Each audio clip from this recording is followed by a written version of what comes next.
So what would you say is the your favorite thing to make? What is your you yourself if you're home? What is your go to? What's the thing you love to make? Or what's the Uh, thing you say you make the best?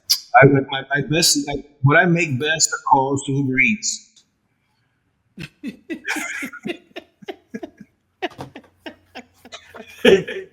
I got By the time you get home, you I probably don't got have time to cook, right? I got that on speed dial.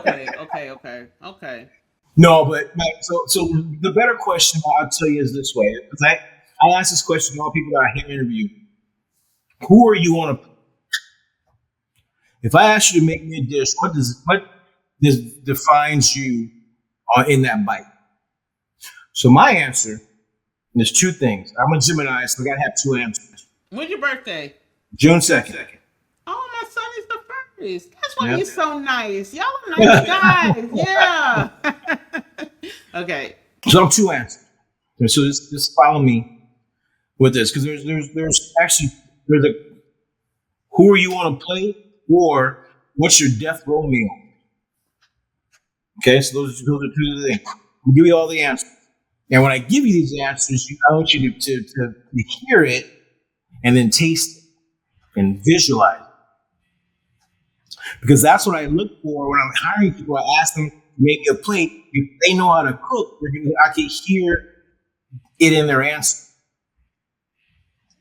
So my first one is I'm a slab of ribs. But that slab of ribs, let me tell you something about it. Mm-hmm. You you clean that rib up, pull that skin out so you can expose that meat on the bottom of the side of that rib. And you got your rub, it's got the brown sugar, chili powder, garlic, onion, a little black pepper. And you rub that rib on both sides. You got that oak wood on your smoker that's smoking. You open it up and it just hits you in your face with all that smoke. You talk a little bit. You throw that rib on that grill and it, right? 2 hours later, you come back. You grab that rib out and get some nice color on it. And you can bend it a little bit. And you can see right where the meat between the bones, it starts pulling apart from that bone. You're like, oh, Jack, you pinch it. You're like, ooh, ain't another hour. But then you wrap it in some foil. You put it back on there. You don't want no smoke to get on it. You just want it to be nice and start steaming a little bit, get soft. And you come back out.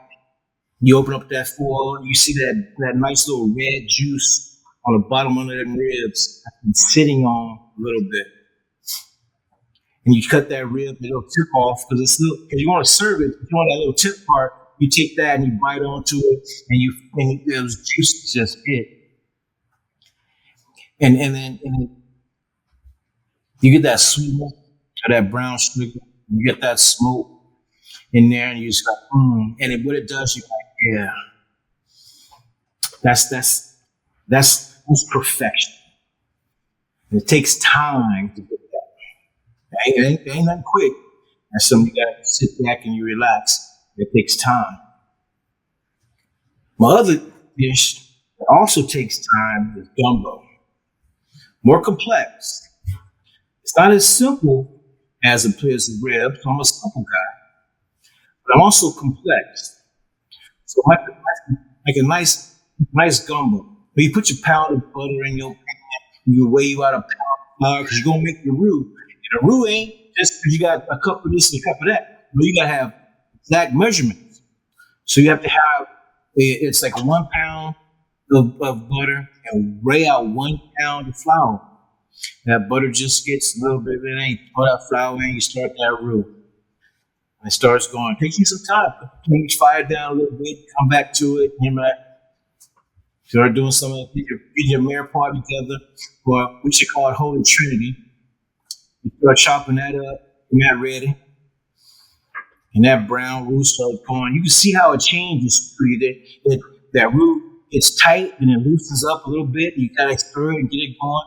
Sometimes you walk it too long and they got a little burn on the bottom, but you gotta whisk it out real fast or it starts moving You out. can taste that burntness. Ooh, yeah.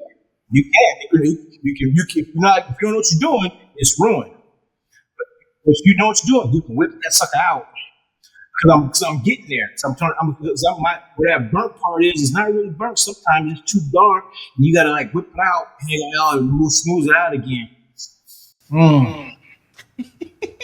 And then you got your whole trinity together, and you throw that in on that roux, and then all of a sudden you're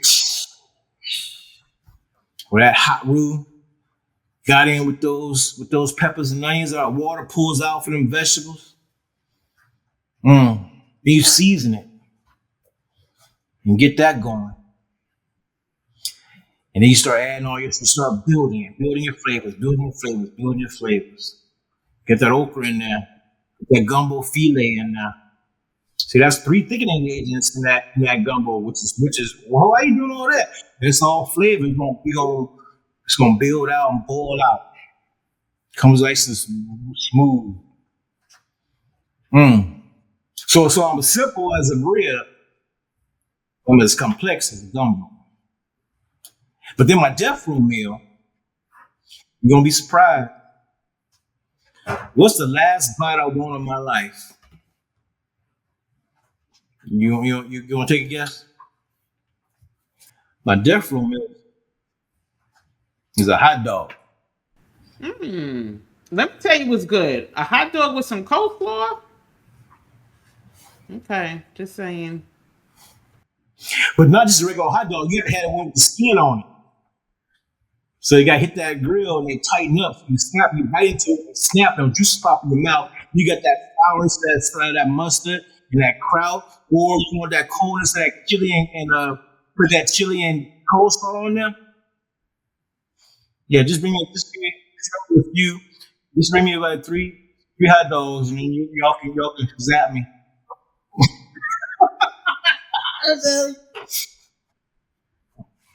But if you don't hear anything or understand anything that what I just said, you have to recognize the passion of food that I want to produce.